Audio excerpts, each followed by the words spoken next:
देखिए, आप लोगों का Bihar police CSBC constable online form 2025 का नोटिफिकेशन आ गया है। ठीक है, इसका ऑनलाइन अप्लाई करने का डेट जो है वो 6 अक्टूबर 2025 से है।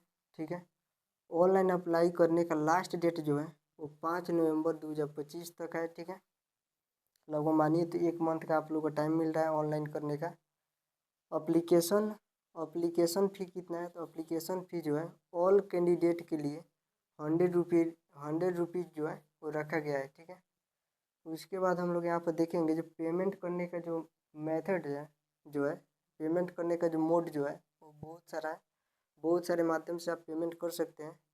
देखिए, डेबिट कार्ड से कर सकते हैं इसका पेमेंट। 100 रुपये जो पेमेंट करना है वो डेबिट कार्ड से कर सकते हैं, क्रेडिट कार्ड से कर सकते हैं, उसके बाद इंटरनेट बैंकिंग से कर सकते हैं, कैश कार्ड से कर सकते हैं, उसके बाद आप मोबाइल वॉलेट से कर सकते हैं। ठीक है, उसके बाद यहाँ पर देखेंगे इसमें पोस्ट कितना है। तो देखिए, इसमें टोटल पोस्ट जो है, टोटल वैकेंसी कितना है, तो 4128 को इसमें सीट है। 4128 इसमें पोस्ट इसमें है, 4128। ठीक है, इसमें 3 तरह के पोस्ट हैं। ठीक है, पहला हो जाएगा प्रोहिबिशन कांस्टेबल।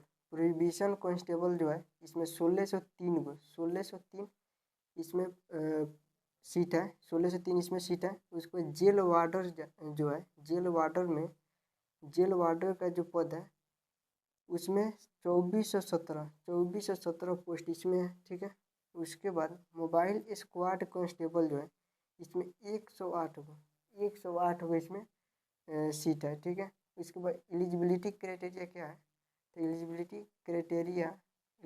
जो क्राइटेरिया है, इसको एलिजिबिलिटी क्राइटेरिया जो है वो 10+2 मांगा गया है इसमें।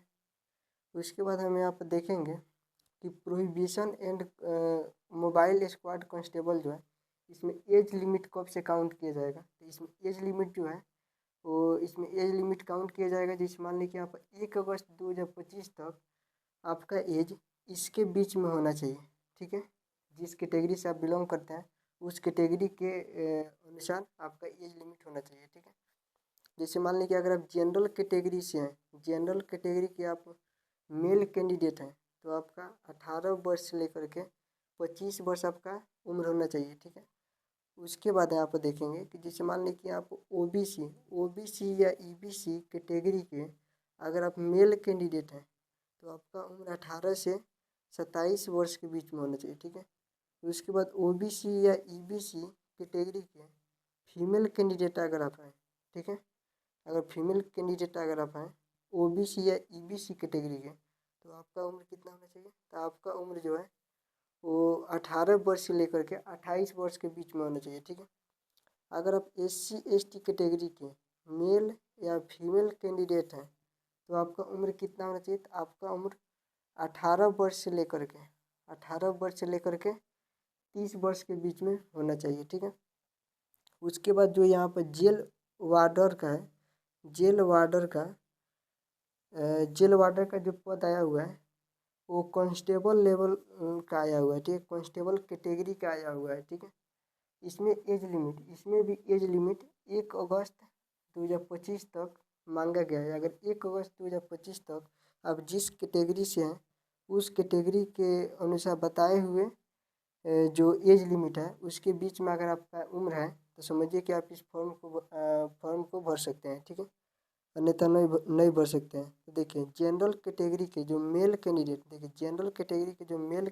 हैं इनका उम्र 18 वर्ष से 23 वर्ष के बीच होना चाहिए। ठीक है, उसके बाद यहाँ पर जो ओबीसी या ईबीसी कैटेगरी के जो मेल कैंडिडेट हैं इनका उम्र 18 वर्ष से 25 वर्ष होना चाहिए। ठीक है, उसके बाद ओबीसी या ईबीसी कैटेगरी के जो फीमेल कैंडिडेट हैं इनका उम्र 18 वर्ष से लेकर के 26 वर्ष होना चाहिए। ठीक है, उसके बाद यहाँ पर SC/ST जो भी है, SC/ST कैटेगरी के जो भी मेल या फीमेल कैंडिडेट हैं उनका उम्र 18 वर्ष से लेकर के 28 वर्ष के बीच में होना चाहिए। ठीक है, अगर ये सभी आपका क्राइटेरिया अगर फुलफिल कर रहे हैं तो समझिए कि आप इस फॉर्म को भरने के लिए आप एलिजिबल हैं। अब देखेंगे हम यहाँ पर कि मान लीजिए कि ये तो निकल जाएगा, आप मान लीजिए कि आप इतना होनहार तो वही है कि आप एग्ज़ाम निकाल लीजिएगा। एग्ज़ाम निकालने के बाद इसका प्रोसेस क्या होता है, सिलेक्शन प्रोसेस क्या होता है, तो इसको भी हम समझेंगे। जैसे मान लें कि इसमें एक रिटन एग्ज़ाम होता है।